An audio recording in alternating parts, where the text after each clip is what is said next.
Thank you, everyone, for being here tonight at Citizen Climate Lobby Canada's first education call of 2025. I'm honored tonight to bring together a discussion that we will be having with John Stevenson of the Boltzmann Institute. John is no stranger to Citizens Climate Lobby. In fact, he's one of our chapter leaders at Citizens Climate Lobby in Toronto West. He's one of the co-founders of the Boltzmann Institute in April 2022.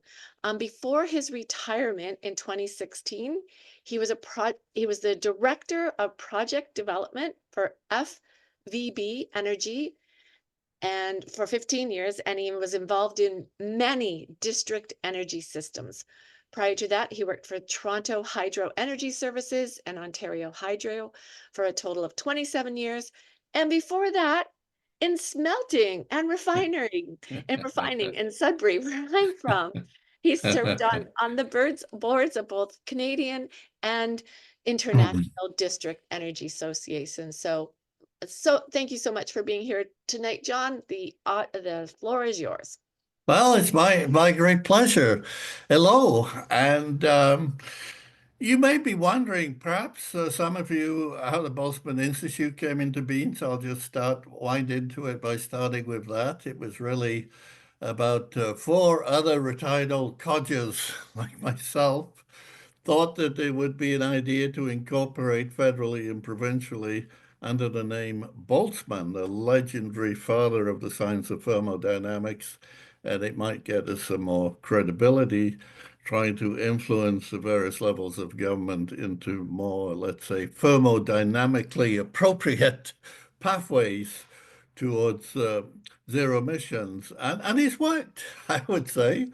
We are in discussions with all three levels of government in various departments and a whole lot of NGOs, and have developed a number of alliances, notably with the Ontario Society of Professional Engineers, who have actually been helping us in this study with the McMaster University and FEB Energy. And we won an RFP proposal.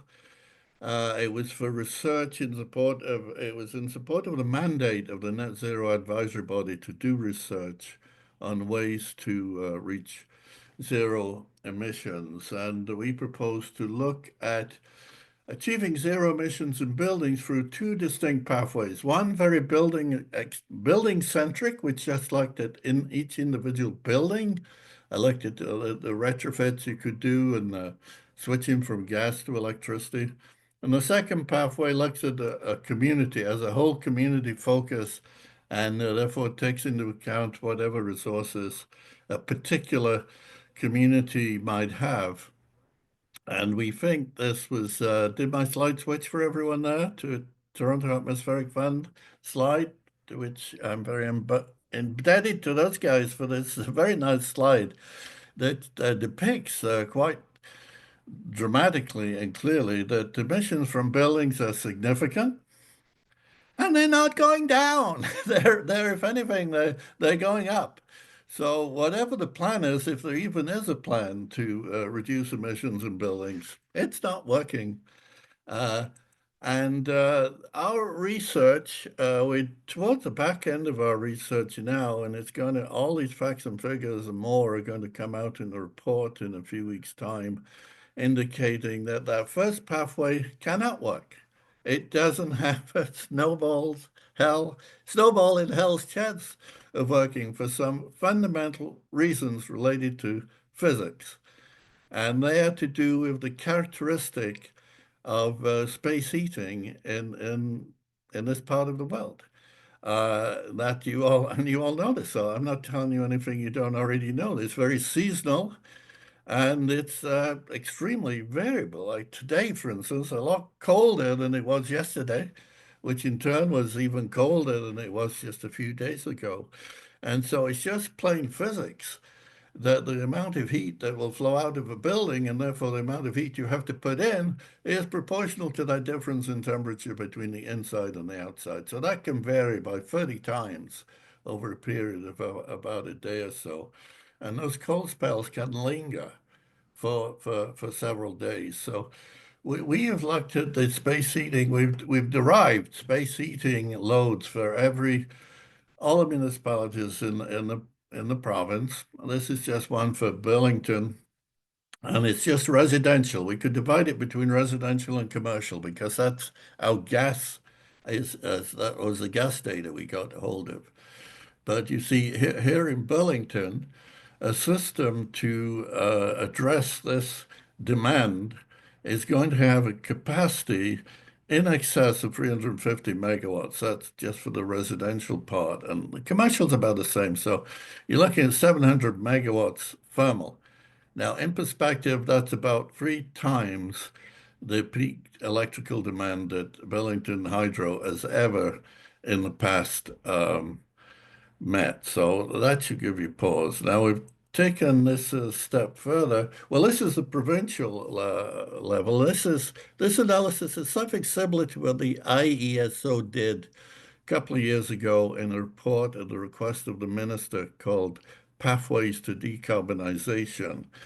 And the minister tasked the IESO to advise on what it would take to decarbonize the electric grid and also all the buildings in the province. And they use an assumption that all the buildings in the province would have heat pumps installed. They didn't say how many would be ground source and how many would be air source, but we have made this what we think is a fairly reasonable assumption. And the ground sources are not the problem. They keep their efficiency throughout the year, and unfortunately, they cost at least twice as much. It's the air sources that are a problem because they drastically lose both efficiency and capacity at the very low temperatures, which is exactly when you need them. And so that translates into an electrical demand which just goes through the roof. This is, perhaps I should step back and explain what this graph is. The blue line was the actual electrical demand from IESO data during that period of 2018 to 2020. This is a totally academic exercise, by the way. The red line was if all the heating was done in this province with heat pumps, how much more electrical demand would there be? And to cut it short, it adds about 50,000 megawatts to electrical demand, or 50 gigawatts. This is like 5 of those big nuclear plants that they're talking about putting at Wesleyville. Now, and this would, we've taken this a step further with the help of the Interior Society of Engineers. We've even calculated, the ISO sort of did this themselves, what the cost would be of all of that generation mix they would need and the transmission. The ISO came up with a figure of 400 billion, but our figure is higher because the ISO didn't have a good grasp on the heat demand to the extent that we have done. And so we are looking at electricity bills, if everyone's sitting down, would more than triple. So your electricity bill would be more than 3 times what it is today as a result of the province electrifying all the heating. Now, don't worry, this is not going to happen. There is not a snowball in hell's chance that the electricity system can be built out to 2 or 3 times over the next couple of decades. But what I tell you is that this plan is not going to reach zero emissions. So if we want zero emissions, we need a different plan. And we modeled a situation in which we kept the 30% from ground source heat pumps. That's not the problem. That would be in rural areas and low density areas.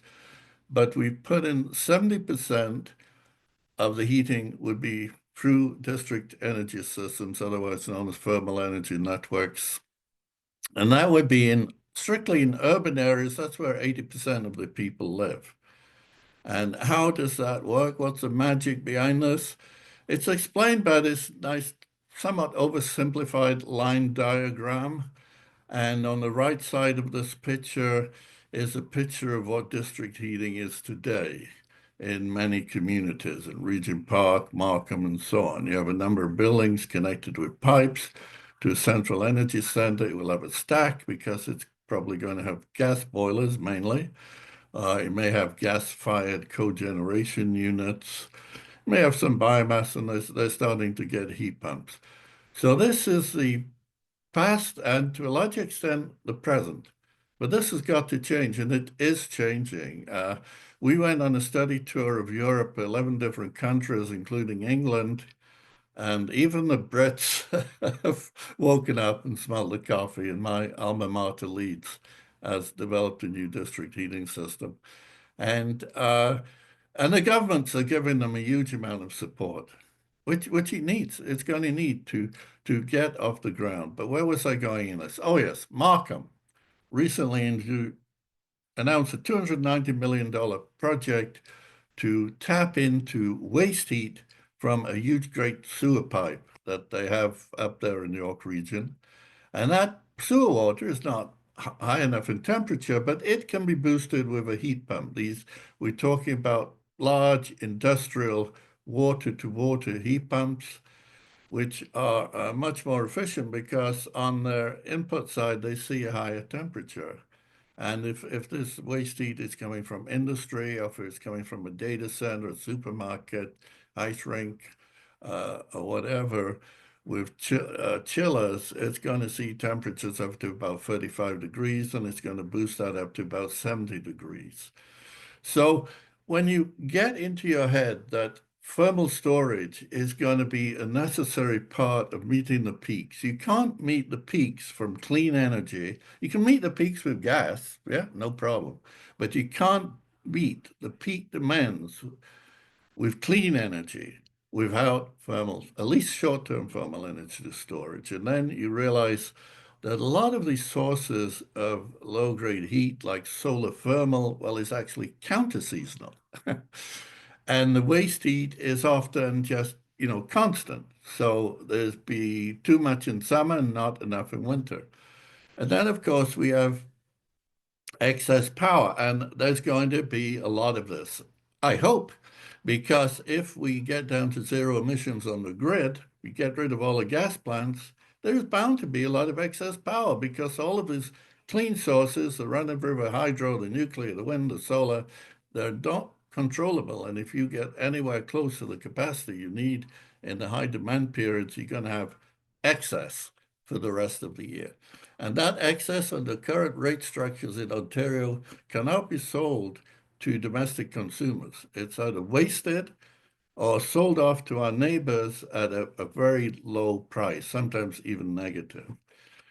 Now, the light that comes on is when you suddenly realize that that heat does not have to be wasted. Now, that's a lot of theory for you. I want to now change pace and get down and get where the boots hit the ground, so to speak, and show you this video of what is actually happening.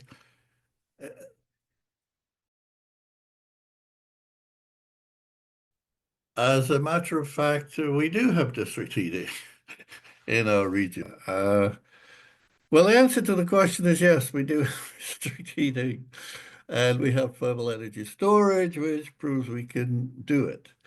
On this side of the pond, we have it in Markham for in combination with combined heat and power. We have it right in downtown Toronto, where there's a big, enormous building called the Well.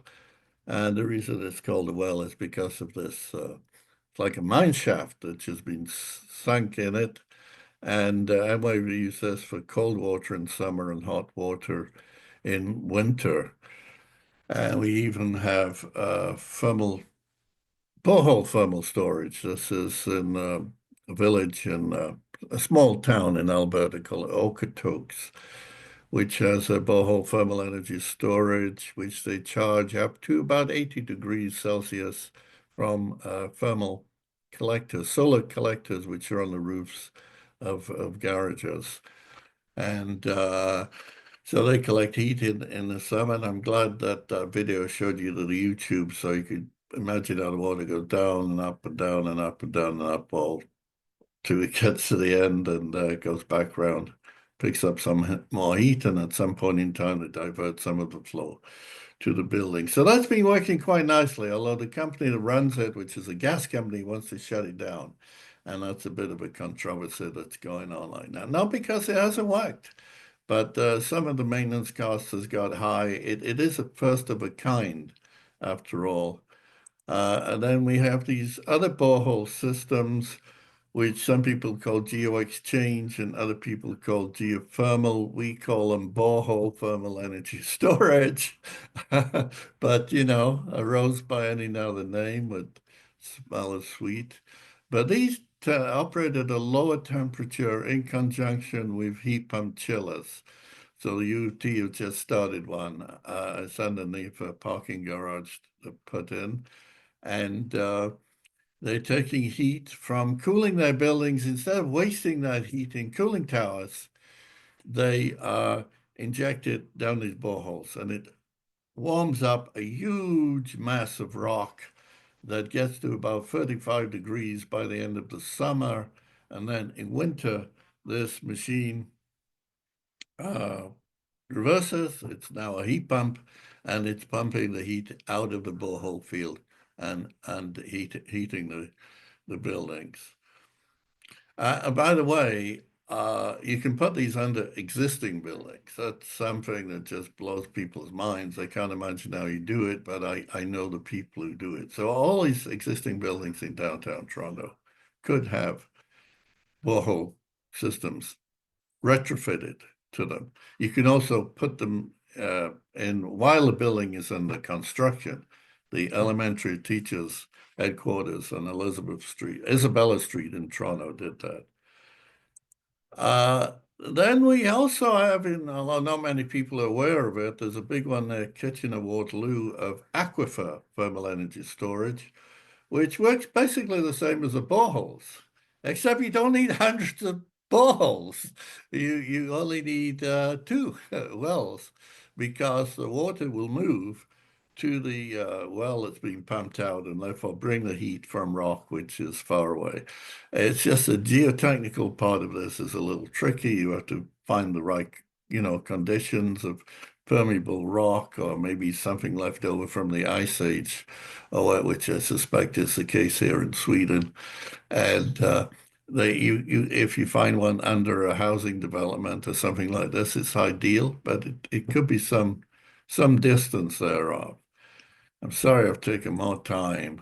The final one we don't have yet in North America, though the video referred to it. It is a big pit. What you're looking at here is a floating cover, a floating insulated cover, floating on water, and underneath it is like an inverted pyramid of water, truncated, the top third cut off, if you can imagine that. It's about as deep as it's wide, and it's almost limitless, the amount of energy that could be stored in something like, well, it's just limited by your space that you have available. And the field behind are not solar PV panels, they are solar thermal panels, 4 times as efficient as PV. Or you can actually have PVT panels, which produce electricity and thermal at the same time. In fact, cooling the PV panels helps them to produce even more electricity. So the point of all this is there are a lot of synergies between thermal systems and the electricity system. The electricity system is just not going to make it. It needs all the help it can get, quite frankly. It is very expensive, very complicated. Electricity rates to consumers can go shooting up, and when they go shooting up, there's nothing you can do about it. And we're like watching a slow train wreck right now, because the government policies are doing nothing but encouraging the electricity systems to build more and more expensive stuff that we're all going to pay for, and could be used much more efficiently with some coupling with heat systems. And it's because heat systems have this ability to store huge quantities of energy. So they can support the electric system by having dispatchable loads like heat pumps and electric boilers that they can turn on and off. These electric boilers can even do voltage and frequency regulation support. And so none of this will happen without a lot of planning. The market won't drive it. Sure, keep those carbon prices going up. That will definitely help. The higher the carbon prices, and if people can get the idea that they're not going to be cancelled, but they're going to keep on going up for a long time. And so that's when people can start planning. But the the government ought to be putting more into planning these systems, and I have to say it has to fall on the municipalities. It's the municipal, like the lady said in the video, it's very local. It's the municipal people who know, they know the place, they know the territory, they know the buildings, they know the corporate real estate people, they know the resources which they have. But municipal, you see, Stockholm, for example, collects income tax. It's Stockholm that collects the income tax and it gives a bit to the federal government. You see, here's the other way around, and that's where our municipalities are always crying poor. They need they are getting it through the Federation of Canadian Municipalities and various federal programs. But I think the feds and the province need to realize they ought to support municipalities to do more planning of heating. They do planning of real estate buildings, and you have the IESO Hydro One and Toronto Hydro planning the electricity system. But if you think you're going to change over from the gas system, which provides more energy than the electricity system, actually. If you think you're going to change from that without a lot of planning, then you're just dreaming in Technicolor. And so we are going to hold a conference on this very subject on March the 8th, to which Kathy did include an invite in this invite to you, and I'd be very happy to see you all there. And so at that point, I'll stop sharing and hand it back to Kathy. Well, that was fantastic. Thank you so much, John. I think we have a few minutes for questions. There already is a comment and a question in the chat.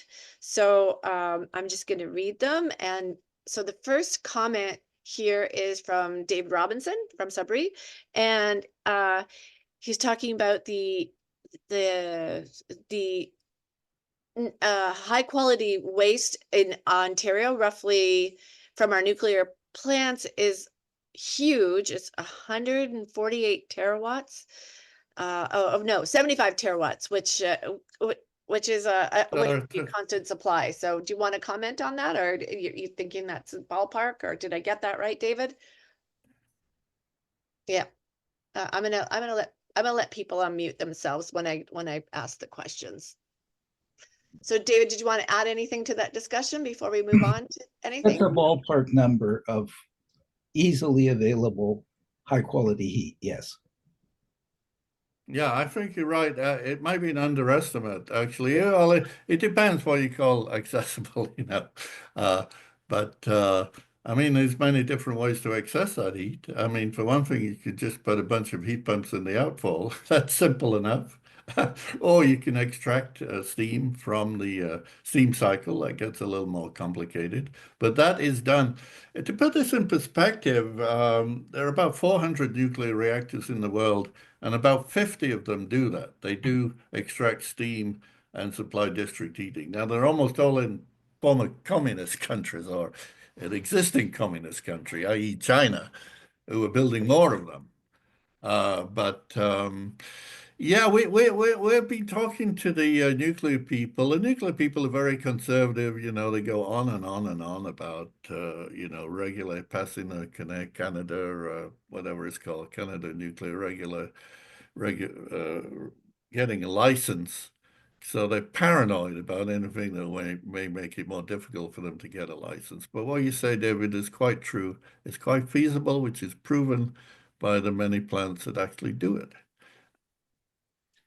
I'd suggest that using the waste heat isn't a nuclear issue.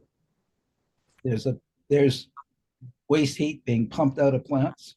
Why is that? Well, Not radioactive, therefore well, it's I not nuclear. yeah, that's what I led off with. The waste heat coming out of the outfall is just like the waste heat coming out of a wastewater treatment plant. You know, you could divert that through heat pumps, and you don't affect the nuclear plant hardly at all. actually probably improve it by a little bit. That shouldn't worry the regulators too much. And it's highly doable. You could be doing it, Darling. In fact, I think the region of Durham is looking into trying to get something like that going at Darlington. So it's not out of the question. Question from Amy Yang. Is there a fair amount of existing infrastructure that can be repurposed similar to what they had done in Sweden? I'm curious if there's interest in this with non-existing infrastructure. What would the payback period be like? Okay, so any comments on that here in Canada? John, is there like existing infrastructure here? I mean, I live in a mining town, like there is. Yeah, you like that town. What was it? What's the one that's near that Creighton mine? I don't know if anyone lives out there anyway, but there's Lively, Lively, lively. is it? I mean, people do this with mines. People have done it. I think in a place in Nova Scotia, they did something like the cave idea at a mine. But my honest answer, Amy, is no. I don't know. It takes local people to look at. That's why the point of heat planning. What the heating planning does, different from what the electricity people do, is the electricity people just assume you're going to have a load of big power plants and they're going to plan on how to get that electricity to consumers. But with heat planning, you look at the heat demand, you also look at the local heat resources. And it's the local people who know that. They know where those caves are, if there are any, or aquifers or other such things. And it's up to the municipality to convene those meetings to bring the experts together and hear them and hear their ideas and have other expert people follow up on those ideas. I mean, I'm too old to solve all of Canada's district heating problems, but the municipalities could. If they were, in the EU, I didn't mention this, but many of you probably know that there was an EU directive in 2023 that said all countries in the EU must require their municipalities to deliver heating plans by the end of 2026 for all towns, about 40,000 population. And it is a law in Germany. And a couple of chaps we are bringing over for the conference are making a good business out of consulting with municipalities on that problem. So the answer to Amy is you got to do the heating planning in each place. So Victor in Edmonton is asking, what do you think about Edmonton's Blatchford Geo Exchange District Energy System? I've heard, well, some people, let me give you the honest answer. People I know and trust. Nice compliments. Then Keith over in Clearwater is asking, what kind of efficiency do these storage systems have? Yeah, that's a really good question. They will vary. I've heard, well, in our study, the people at McMaster University, and I think heavily influenced by their professors and so on, they took what I thought was a very conservative 65%. In other words, they figure they're going to lose 35% of the energy in the pit systems and the borehole systems. And I really don't know. I'd like to do some research of my own, but that's what we employ these grad students to do the research.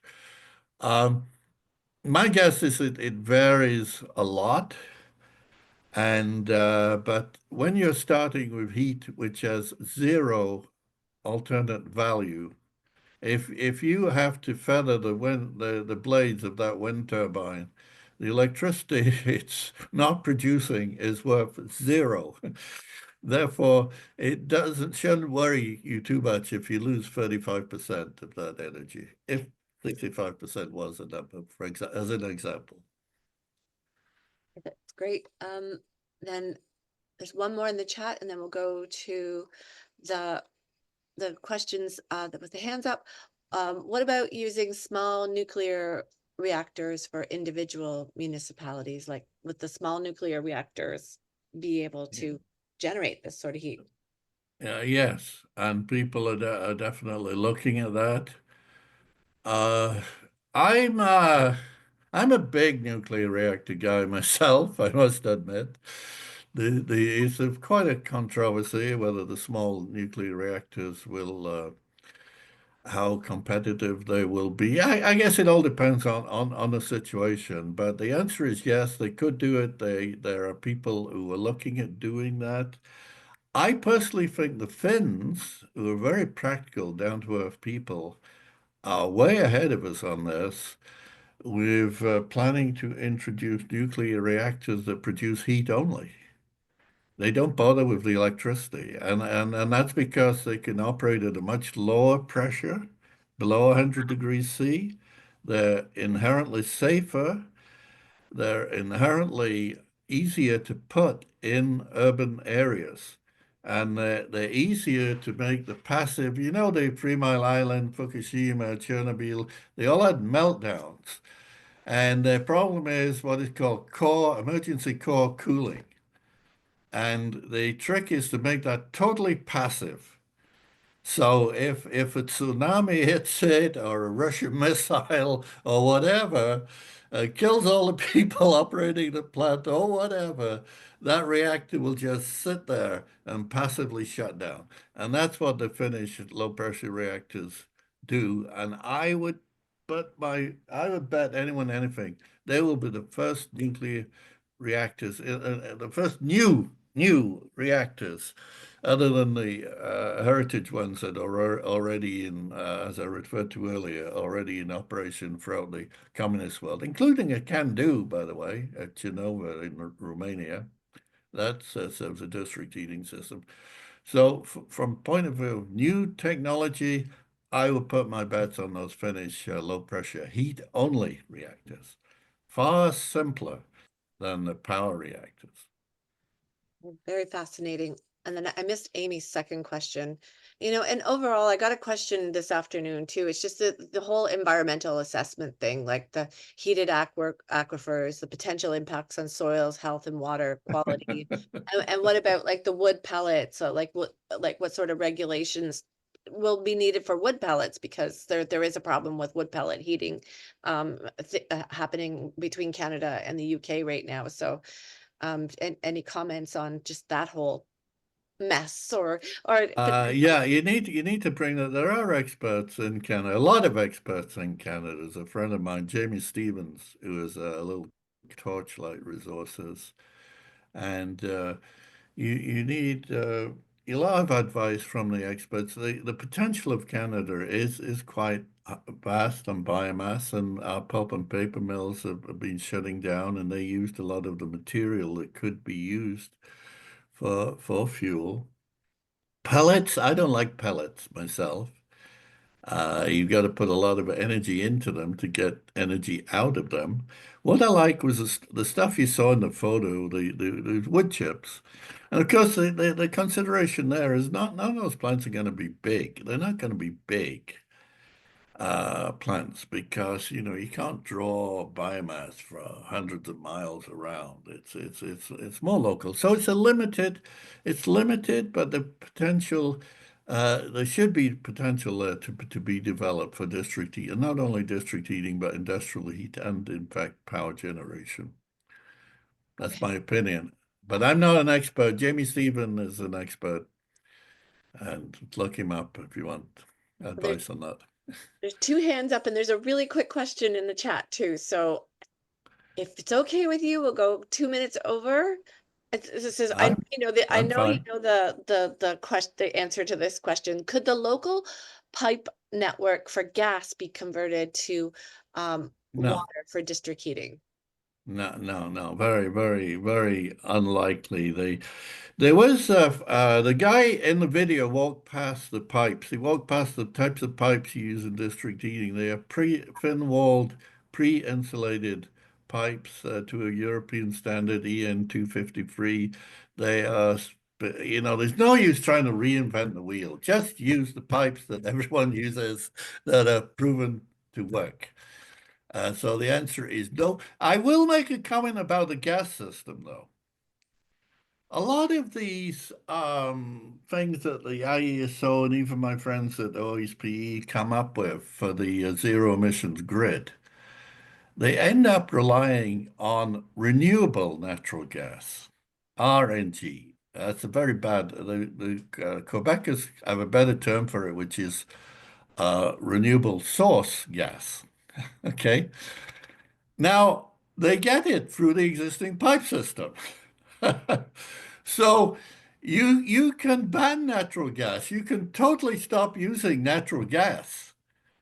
But there's a lot of people who would still like to get the RNG through those same pipes. Now, there'd not be much discussion about that, but it's a comment I have about it. David is shaking his head. I wonder what David has to say about this. The amount of renewable natural I know, far, far lower than your I know. or would I I know, and that's why on our study we limited it. In fact, we took advice from the gentleman I mentioned, Jamie Stephen, on what would be the maximum credible amount of RNG we could use. But these electricity people, they still want to use some for peaking. They won't use a great volume of it, yeah. but they want it for peak in gas turbines for peaking. Yeah. But the only way they can get it is through the existing gas system. They can't deliver it in a truck all that easily. The landfill methane generation is used for power generation here in Sudbury. Yeah. Okay, and this has been great. Will, last question to you, I think. Yeah, less of a question, more of a comment insofar as much of what was said there, and I thank you, John, for the depth of insight and knowledge and support and continued work. How important it is that we need champions within our respective communities to be lobbying municipalities and industry to move these initiatives forward, and that's kind of one of the hardest things along the way. But the key as we move forward is recognizing the need for what would be the word for it? My own nuclear system, my own wind generating system, my own solar system, my own geothermal system, independent within my home. So nuclear thinking, like a nuclear home, that kind of, so that's where the industry can be helping to promote and support and making it more feasible in the same way as I've got my car, I don't want to share it. I want to go from point A to point B. Whereas energy consumption on a grander scale, the narcissism of municipalities and industries is thinking that they got to do it all. No, they don't. That's why I'm saying the industry can be looking towards finding solutions in the individual consumer, finding more independent, off the grid way of thinking, even in the city. Well, if to the extent they can, that's great. But grids grids give you reliable energy. And I think the grids are going to be around for a long time. Anyway. Could I have one last quick comment? Your emphasis on local and municipal action here is blocked, I think, by the Municipal Act, by the fact that by comparison to European cities, local municipalities have fewer revenue sources and fewer powers. Yes. They've always been activist because they were the first level of government historically. Here, they're the last. Yeah.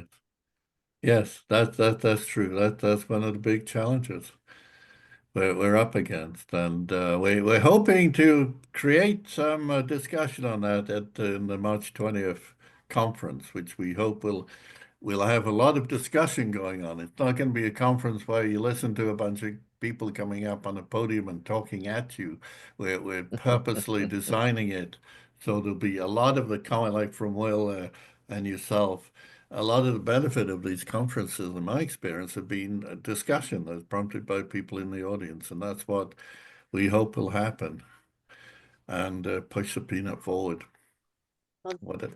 This has been fantastic. I am reminded of the adage, the road to hell is paved with good intention. Yes. But the road to paradise, therefore, must be paved with meticulous planning and communication. And so thank you for helping us see the road to paradise. John, this was fantastic. Yes.